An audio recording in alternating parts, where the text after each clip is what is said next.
Welcome to Callosm, a podcast where science meets art. Callosm is a bundle of fibers that connects the left half of the brain with the right. According to conventional neuroscience, the left half of the brain is more logical and mathematical, and the right half is more artistic and creative.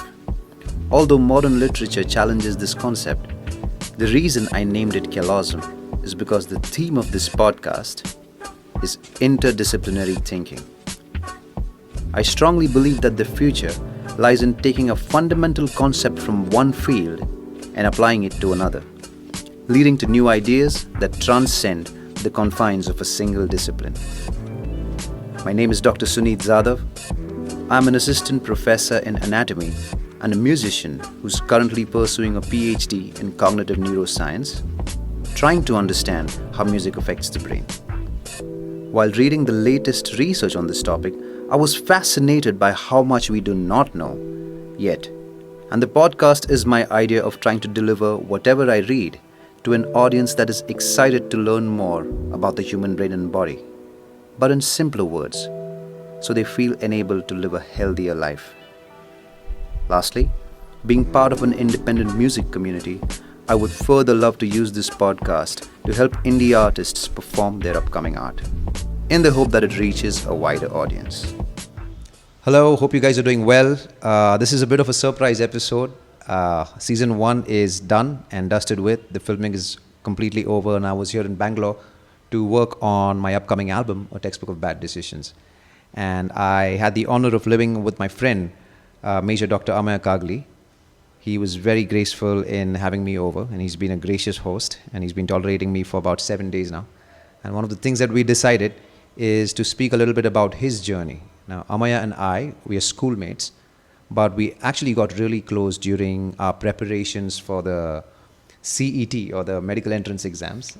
We both took a year drop, and then we studied together for it, and we both got into not the same medical college, but colleges in Pune. And even while we were doing our medicine, we constantly spoke about taking a road less traveled. We spoke about doing something that's different, something that combines our loves. My love was music and drawing and anatomy, so I ended up doing my career in anatomy. And Ameya, right from his school days, was an avid lover of sport. And Ameya never wanted to really give up on sport. So what he got into was the sports sciences. But his journey is not as straightforward. There were a couple of different turns which I'd like him to talk about. Please welcome on the show, Major Dr. Ameya Kagali. Hi Ameya, it's so nice to have you, man. Hi Suneet, that's a very elaborate introduction, and welcome to Bengaluru and my place. Thank you so much, it's beautiful. And honestly, I had no option but to welcome you. Thanks for having me. Absolutely, it's a pleasure. Right.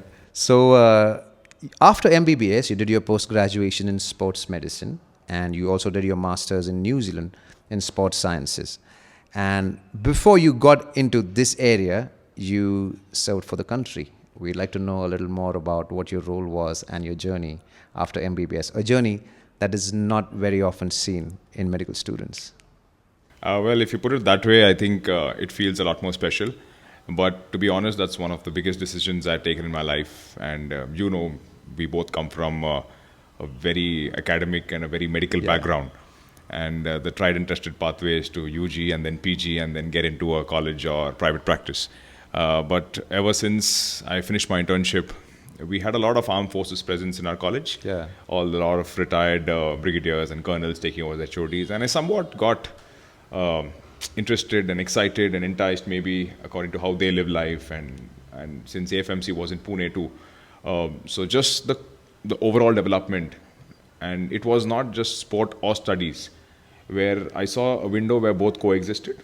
Wow. And one of our school friends, rather, he got into the NDA, and then he motivated me. Buggy Dutt? Yeah, it was Buggy. Oh, Buggy, Buggy. man. Yeah, he's a awesome, crazy guy. Awesome guy, yeah.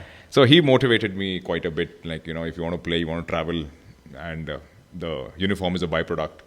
It can make look anybody good looking, and I was no exception to it. So I just got enamored by the whole life, and just went up to dad and mom one day and asked them, hey, I just want to join this. They were surprised, What was the anxious. reaction like? Explain in detail. Of surprise, anxious, skeptical, anger. Anger. Oh, okay. Absolutely. Yeah. Ameya and I, we both bond on our mutual relationship, on our common relationship with our fathers, who are We're great people. Right. And yeah, so from there on, it just one thing led to another. My resolve to join the forces became a lot more intense and started preparing a lot more. I was groomed very well just before the interview by the same seniors who had handheld me throughout my MBBS time. And then just I took it to a fish to water. Like, it was no different. It was like, I loved the discipline. I liked the whole schedule. And in the army, we have morning PT, we do our work, and evening games. So the morning PT and evening games were like, a breath of fresh air. And for whatever reason, unfortunately, I'd missed out on that in the 5.5 years of MBBS that we do. So getting to do all those things with the best of facilities, with the fittest of men around me, and taking care of them, their health perspective. So inevitably, I think I was practicing sport and medicine together.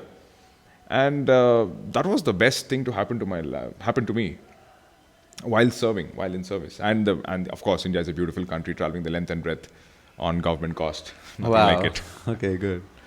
So, what is the one thing that you could tell our medical student community that listens to the podcast about discipline and being a part of the army and serving for the country? What did that teach you that they could inculcate in their daily lives, whether they are directly serving the nation through the armed forces or just trying to serve the nation by being medical practitioners and healers?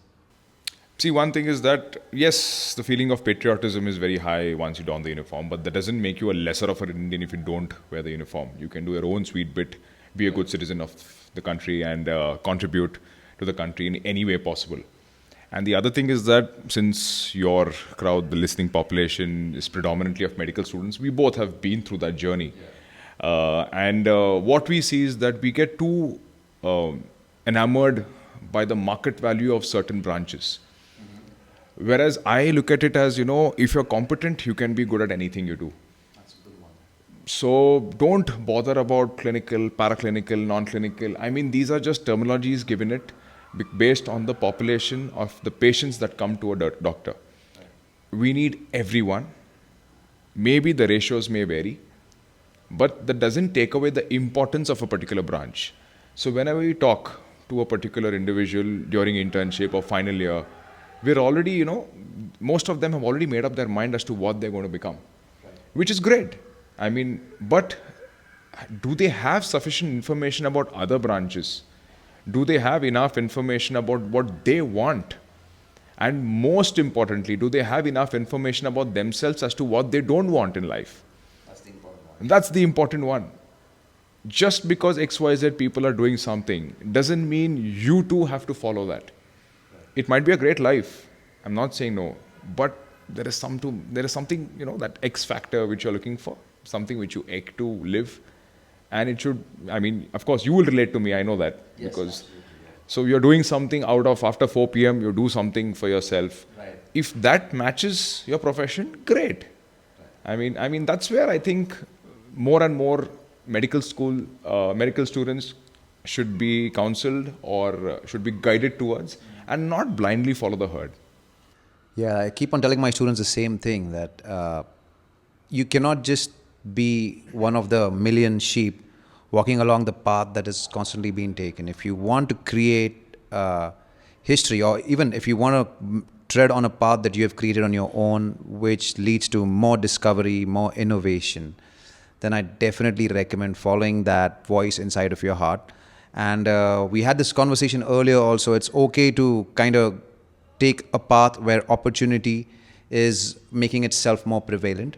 But at the same time, if you're passionate about something, you can eventually reach to that point where you can merge both these things. For Ameya, it's sports and medicine. For me, it's music and medicine.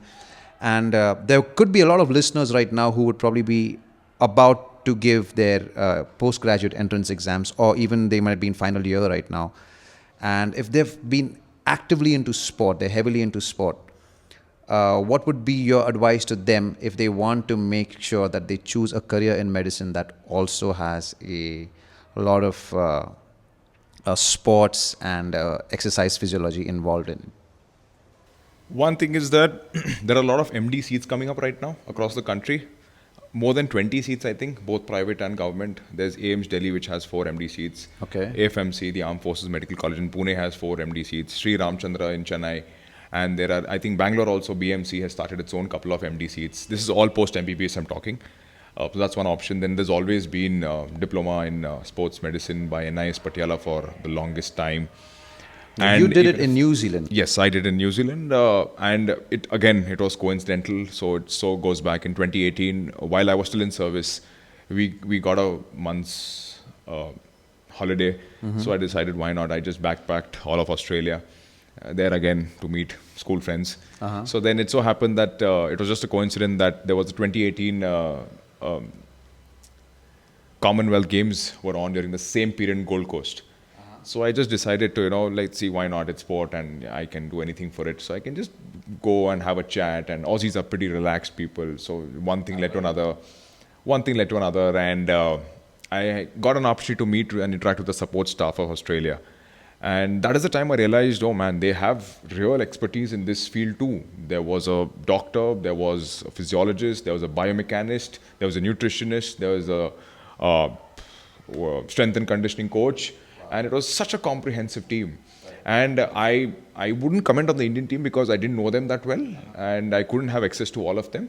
But that was, I think, the tipping point where I thought that, again, in spite of staying in India and, yes, in service also you can help and it will be great. But this will just widen my horizon and since Australia is known to have a very sporty culture, then my, homework started as to what are the options that I can explore being in this field and contributing towards our athletes. Yeah, so that's when I decided, and that's the time I took a call that I think I wouldn't say I was done with the uniform, but it's again it's a trade-off. What do you want more? So I thought I had seen enough of the 6 years in the army life, and I thought I'll explore something and see the education system outside and how it is, what it is, completely the open mind, and the kind of facilities that they had. It was quite brilliant, and even the technology that they use in sport and to aid athletes was just outstanding. That is so amazing. So this is the detour I was talking about. What a lovely segue back into sports sciences. Now, first of all, could you bust a couple of these common myths between sports medicine, exercise physiology, and an orthopedic doctor? Are these three the same thing? A lot of people just kind of think that all of these go hand in hand. Could you bring some clarity and draw some boundaries to kind of separate these three? Yeah, I mean, see, one thing is that I've been asked, so if I'm practicing as a doctor in the sporting field, so either I'm a physiotherapist or I'm an orthopedic surgeon or I don't know who the hell am I. But just to segregate everything else, before that, I think I just want to go take you a few years back. Orthopedics wasn't a branch in itself either. Oh, interesting. Yeah. I did not know this. It was a sub-branch of general surgery. Wow, okay. So when you break up the words of ortho and pedics, pedics is children. So the children born with bow legs, they wanted to make their legs straight. So orthos means straight. Wow. So it came up as orthopedics. Damn, I never thought about this. Exactly. So cool. That is where orthopedics came, and it's become the giant branch that it is right now. And they're doing well. Good luck to them. But inculcating sports medicine with orthopedics, I think is, it's again a trade-off. Because people think most of the musculoskeletal injuries happen and something gets torn or broken. And here we're talking about muscular injuries, ligament injuries, bony injuries. And who mends those? Orthopedic surgeons. So they take it in one breath. Right. But again, it's my personal opinion. If sports medicine has to, grow and become the giant, it needs to come out of this bubble and drift towards physiology, because that's where the key lies. In orthopedics, more often than not, you're treating an athlete. Right. Whereas if you play around with physiology of an athlete, you go back to your cardiac cycle, heart rate variability, SpO2 monitoring, your pulse ox, your VO2 max, get into these, the crux of the athlete while the athlete is training. What is isotonic exercises? What is isometric? what is eccentric, what is concentric. You have these fundamentals, which is learnt in the first years of every MBBS student. Right, and then we forget it. And There's then actually a we separate forget it. chapter in Guyton called Sports Physiology. Yeah, Absolutely. Sport and exercise physiology is so vital. Yeah. I go back to Guyton more than any other orthopedic textbook. Wow. So that's where I feel that if doctors who want to pursue this field read more about first year anatomy, origin, insertion and everything, and then a bit of physiology, and apply that into the training protocol of athletes, more often than not, you wouldn't need an orthopedic surgeon. Sorry, all my orthopedic friends. But it's the truth. I'm not saying we don't need orthopedic people. We do. Yeah. If it's torn, I mean, I'm not your man. There's a surgical team which will take over. Right. And they do a tremendous job. Perfect. But it should not be the cure takes precedence over the prevention. Got it. That's a good one. So if there's any medical students listening right now or watching it on YouTube, if you love physiology, if you love anatomy, if you have a predisposition towards reading these again and again and you enjoy that and you love sport, this is a great journey to have traveled upon, and it's only picking up now in India, right? The number of seats are increasing. I have a couple of other junior colleagues who are also really excited about sports medicine and also exercise physiology. So it's great. I'm so excited for all of you who might really benefit from this podcast. Happy to help. Yes, and I don't want to go into too much detail of the whole career trajectory thing though, because I also have an audience of music listeners. And the main aim of having you on board is basically to also speak about the Paralympics. Now, could you tell me when it's happening, and could you give me a little history chapter on the origins and evolution of Paralympic sport? It's great that you brought this topic off, and I think the Olympic fever is very much there still. It's ongoing, yeah. And India has done reasonably well, I would say. Not maybe as well as expected, because there's always room for improvement for such a large country. In Tokyo, we had won about 7 odd medals, and this time it was trimmed down to 6 without a gold. But there's another massive event coming up, which is the Paralympics.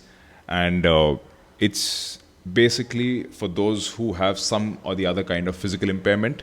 Right. And again, it dates back to a certain gentleman in the 1940s, I think, late 1940s, a Jewish doctor from Nazi Germany, Dr. Ludwig Guttmann. He's called the father of Paralympics. Wow. And he was a neurophysician, and he was the first one who thought about this crazy idea of moving around with paraplegic people. First, he was called upon by the Stock Mandeville Hospital in the UK to set up a neuro rehab center.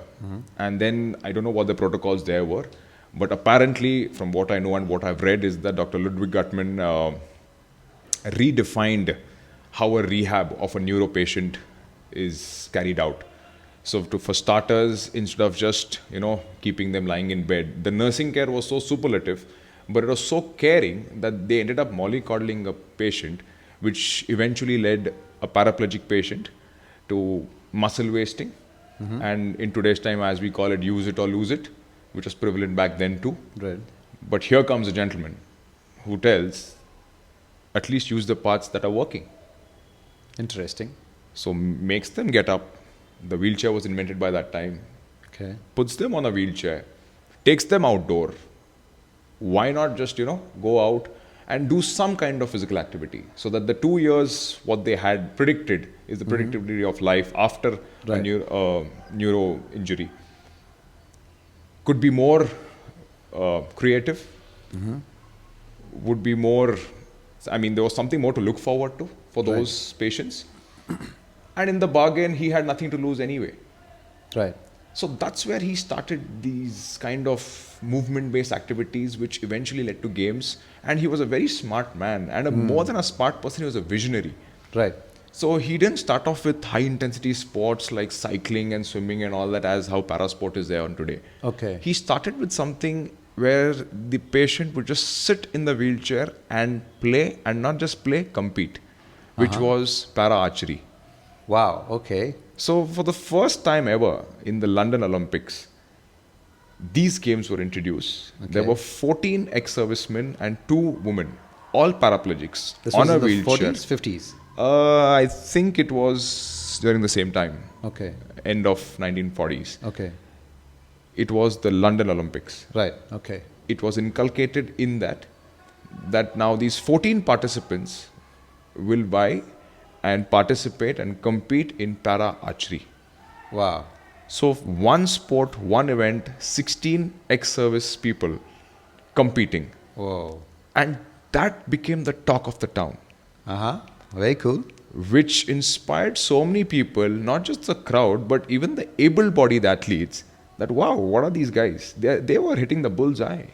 Whoa, man, that's incredible. So that was the first sighter that, there's something could be done in this space. Fast forward, since the Olympic was held every 4 years, Dr. Gutman had patients throughout the year. So he started the Stoke Medieval Games, which was an annual affair. Okay. And one sport started getting the ad. Then slowly he went to some intensity-based sports. So that's when you see table tennis. Then wheelchair basketball came in. Then Wow, something man. called as wheelchair fencing came. This all started with a single man and his Single vision. man and his vision. So That's amazing. I mean, he's my role model for ever since I knew him. That is in the past 4 years. I've read up about him. Wow. And he had something to do with an army also. Yeah, So I take a sure. lot of pride in being a veteran Perfect. and working in this space. It's amazing. That's amazing. So, one of the things I wanted to talk about is when you started working with parasport, has it been about 3 to 4 years? Yeah, roughly. What are your challenges or the pivotal moments that you had in these last 3-4 years that gave you an insight into this entire world of Paralympics, and how has it changed you as a person? See, for me, I had absolutely no clue, and I feel really stupid that that I didn't know anything about parasport, and so did my family full of doctors and my in-laws and everyone. It Yeah, started with- my audience, I'm sure, might never have heard of this before. I'm so happy to bring this out to them. I'm glad that Yeah, you are talking yeah. about these things, and the whole podcast, majority of it is dedicated towards these amazing individuals. So when I came back from New Zealand, I just messaged the director of Sports Authority of India in Bangalore, Captain Ajay Kumar Bell, serving Navy officer and an amazing guy. He's been my guide throughout. Wow. So that's when I entered the campus, there was the Indian hockey team, which, by the way, recently won consecutive bronze medals at the Olympics in Tokyo and in Paris. Awesome. So I was with them as the doctor within the campus. And then there were a few para-athletes. I thought they were just there for the recreational purposes. Then there were a couple of coaches and administrators working with them. And that time, mind you, there was COVID was second, third. I don't know which wave was there. Oh, so you're 2020, early 2020. 2021. I would say. 2021, early 2021, yeah, March, April, that's when it happened. That's when I was there, and one of the administrators was just come over and see we are into parasport, and this is, and I'm like, when is that? So that was the time they told so the Paralympics is held maybe 2 to 3 weeks after the Olympics. Every time, that's the rule. Every year, that's the rule. The venue is the same. So wherever the Olympics are held, the Paralympics are held in the same stadium. The athletes stay in the same village, get access to the same equipment, and everything is so wheelchair user friendly that it's unbelievable. Wow, man. So that's one perspective that has changed. So whenever I walk into a restaurant, I go out, a thought crosses my mind that can this be used by my para athletes or an individual who has paraplegia? Wow, that's so amazing, man. Yeah. Empathy right there. Like, Absolutely. And just widening your thought process, not thinking in that, like a horse with blinders. wow. And what changed you as a person? Is there anything that you would say that has changed within the depths of your soul after working with these people? Absolutely. I mean, right from the army life, and then now, if this doesn't change you, I don't think anything can. Okay. So if I have to describe it in one word, it's gratitude. I'm just so grateful. Something that's very lacking in the current. Not just people. current, I mean, even the past. We'd like to live in our own bubble. Right. This is there, this is right, this is wrong, this is going good, this is not so going good. But with me, it's like, the benchmark is so high right now for things to go bad. I mean, Okay. just, what time did you get up today? I woke up at 6:30 a.m. 6:30. After that, you brushed? Yeah, Yeah. And how easy was it?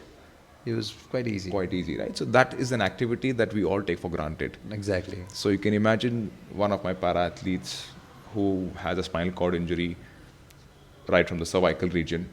Wow. He or she needs help just to get up, sit straight in the bed itself, My God. then come back, somebody for her to or him to transfer to the wheelchair, take them to the washroom, do their chores, then come out.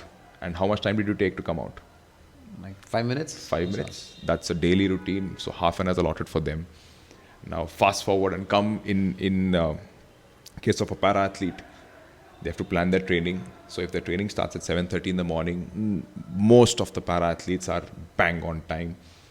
An able body will get up at 6, as you said, brush, 5 minutes, everything, get ready. They're on ground at 4:45 for the training session. A para athlete has to get up at 4:30. Wow. So that's how much care they have to take. So when I think about all those, I don't have any option but to live my life with gratitude. That's so I beautiful. can talk, I can walk, I can see. And more importantly, now I've been empowered with taking care of them. I mean, that's, I think, the highest honor anyone can bestow upon me. Wow. That's beautifully said. Thank you so much, man. I'm just loving this conversation and where it keeps on going. So, that's beautiful. Are there any pivotal moments that you've had while being in Tokyo or in your current 2-year stint with the Paralympic team? Some peculiar movement that really moved you or that inspired you? I can think of so many such things, but one such thing is that it's a very small thing. I don't know how big my audience or your audience might find it, but I'll go and narrate it anyway. It was just, so if you watch sport or if you know anything about sport, before any event starts, for example, let's say shot put or javelin or whatever, there is something the athletes have to be ready in a call room an hour before the event starts. Okay. So once the call room is there, the athletes are given a particular vicinity to be in. And that's where they have to be. Okay. No one else is allowed, excepting maybe the doctor is allowed at any time, at any given point of time. So then I just went there to check on them that everyone is there. There were 2 of my athletes participating in that event out there. Then the guy tells, "Saab, thoda sa pyas laga hai." My instant reaction was to go grab water and give it to him. But then by the time I got him the water, he told me, "Saab, lekin pee nahi sakta hu main." I thought, what happened? Did he have difficulty in swallowing? Or, I'm thinking all about the neuronal signs of, XYZ disease. Yeah, you got your science brain absolutely activated. Absolutely. And he just told, "Nahi saab, wo abhi piya to mera diaper gila ho chuka hai. My diaper is already wet." So again, after this, I have another hour to go. And then the competition will last me another hour. So that's 2 hours with wet diapers. And here I'm competing for India. Wow. And all this he told me in less than 5 seconds. So that, and just, it took my mind to, if I'm working with an able body, if he wants to have a sip of water, you might have seen them on TV also. Yeah. Okay. And not to say that, and this we are talking about one of the highest events. So then, not to say that there were no toilets and there were no washrooms in the vicinity. They were there. Right. But just the fact that for somebody to go and come, it's a task. So there's a competition within a competition, and so many internal fights are going on with these small things. I can go on with these numerous occasions, like we were distributing coupons for some event somewhere. And again, it's a para event, it's a local event happening in Bangalore itself. So there were food coupons being distributed. Now, if it's an able body, we just hand over the coupons and tell take the food from there. Right. Not realizing that in a para, if he or she is blind, do we give it to the guide? How will they even serve what they want to eat? So they have to name the dish. And if they have to name the dish, if you're in a house, at least you can name. Right. But in an alien environment, what is the dish being served? How spicy is it? What is the texture of it? So unless it's not there in the plate and they don't feel it, they will never know it. Right? So, and then they have to compete after that. This is just the basics of life, I'm saying. That's crazy. And so, do you find it challenging sometimes to find that middle ground between empathy but at the same time objectivity? Because at the end of the day, it is a performance-oriented or objective-oriented sport. Absolutely. And that's the challenge. So, in my field, I deal with a lot of able-bodied also. Yeah. So it's there, and we go back again to first year and second year MBBS. I think that is when we start going to clinics. When first we are, forced upon how important history is, and then when we come to clinical examination, what do we first say? first examine the normal side. Examine the normal side. Right. So if then, for example, any individual coming, right knee pain. So inspect, examine, palpate, all those blah blah tests on the right side, Yeah. right? First, and then go on to the left side or the injured part, right? Now in an amputee, what do you do? I have no clue. What do you do? Exactly. So that comes with experience. That's what it's a learning curve for me too. Right. So for me, it's to be there in that moment. Don't think too far ahead. Don't think about the past. That gives me a lot of objectivity. And just by listening to what they have to say first, let them speak first. Okay. That's where I'm empathetic. Right. So it's worked well for me till now. And luckily, the athletes know me. I know my athletes. And my job is to just be available for them. Okay. I may not know all their conditions at all given times, because Okay. there are quite a bit of them. But at least I can understand or even try to understand their psyche. Perfect. Or, and the best part is that, like, I go back to an example. In the army, the soldier psyche, it is for them to perform at the optimal level, matter of life and death. Yeah. And here again, it's to give their optimal performance where the medal is at stake. Right. So that's where I draw conclusions from and try to maintain objectivity and empathy. Find that fine line, right? Yeah, very But- fine line. Wow, that's amazing. So you are the chief team physician for the upcoming Paralympics. Could you tell me a little bit about the Paralympics and what your role would be? Before that, I'd like to tell you about India's role and how important these games are for India as a country. Please do, please enlighten So us. because there are a lot of disabled people across the country. We are a massive country. Right. So many people everywhere. But have you given a thought at how many disabled people are there in the country? And for them to come, India made its first debut at the games at the Israel Paralympics in Okay. Tel Aviv. Okay. And from there on, we had Padma Shri Murlikant Petkarji, who was the first Gold. individual medalist. Yes, you might have seen the movie recently. I saw the movie, Yeah. and I'm So- sure that will also spread a lot of awareness. I hope it really does. Absolutely, it does. And it's a good time to release it, Yeah, and it was for it to perfect. gain some Yeah, momentum, yeah. right? So from there, then we had a bit of a lull. 1984, I think we won a few medals. But then from 1984 to 2004, nothing. Uh-huh. But still the perseverance was there. Right. 2004, Sri Devendra Jajaria and the current president of the Paralympic Committee of India changed it all. He won in javelin. Perfect. Ever Very since, the medal tally has been improving. So in London, it was 1 medal. Rio, it was 4 medals. Wow. So we're going up, huh? There 4 is a medals proper... in Rio out of 19 athletes. In Tokyo, we won 19 medals with 54 athletes. What are you saying? It's really going exponentially. Absolutely. And now for this Paris, we have crossed almost more than 80 people. Around 84, 85 is the contingent size. That's amazing. And how many are we expecting? You can say that out here. I think I'll bet on around 20 or more than that. Whoa. So let's see how it goes. I Touch hope wood. it really happens, man. I'm so excited about this now. And the dates are from 28th August to 8th 8th September. September. That's right. So I think as your listeners and everybody who's been engulfed by this Olympic fever, just carry on that fever for some more time and Yes, do cheer absolutely. our para-athletes. And more than cheer, I would like you all to take a lot of inspiration, not just from the Indian para-athletes, but para-athletes world over. Because as medicos and just as human beings, Yeah. as medicos, of course, there's a lot of science to take away from them. Why is he moving? How is he moving? Or how is she moving and stuff. Right. But as human beings, there's so much more to take over as to how to live life.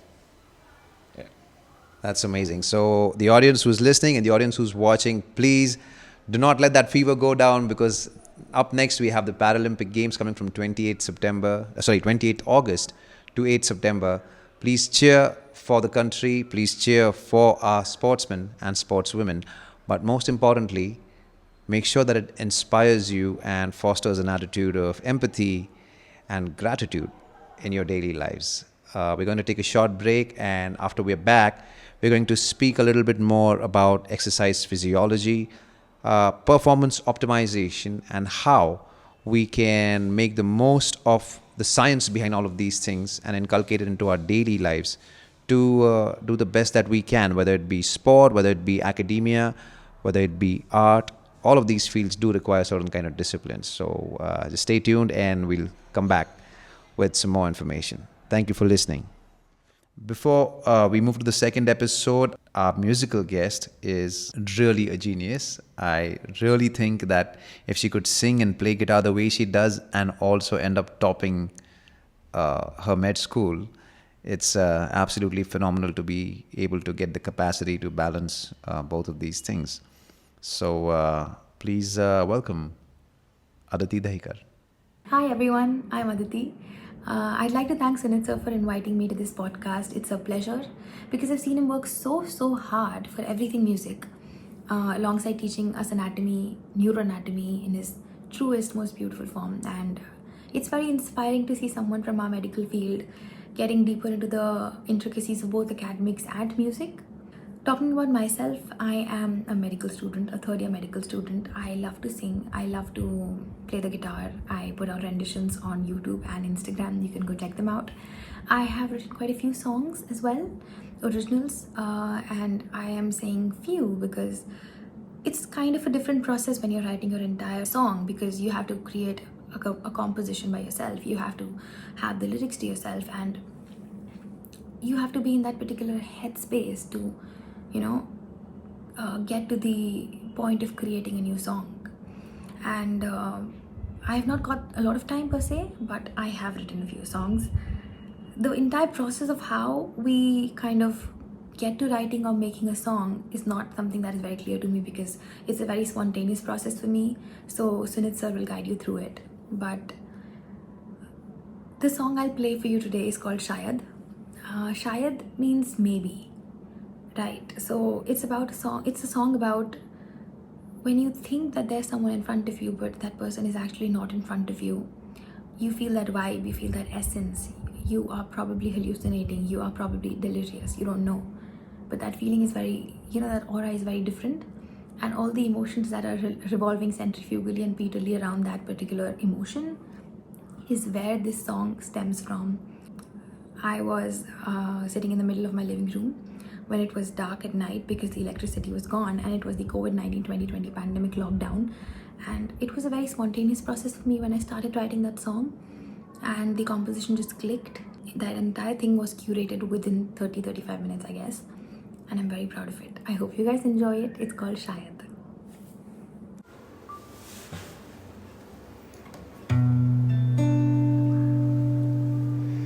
शायद पर मौका है ना गरज, नहीं है पर चाहत है ना, क्या सच में सवाल भीगा हुआ सा, और इत्तेफाक भी है कि धुंधला भी है, जो अब रूठ गया, कीमत एक ही है कि तमाशा है तो इतना क्यों करीब है, समझ नहीं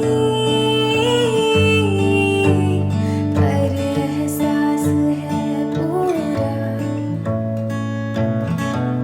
सोचना मत किए कुछ, क्योंकि जब वाकिफ थे हम, तब वो था तब वो था शायद। उलझनों की तहरीक, मुरझाया हुआ सा जख्म है, समझ रही हूँ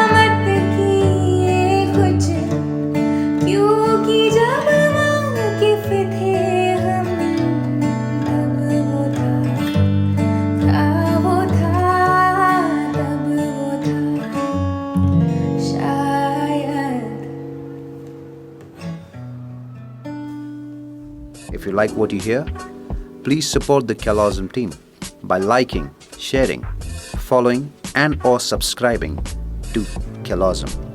That's CALLOSM on Instagram and YouTube. You can also check out all episodes on sunitzadav.com/Callosm. That's sunitzadav.com/CALLOSM. Thank you so much for your time and happy listening.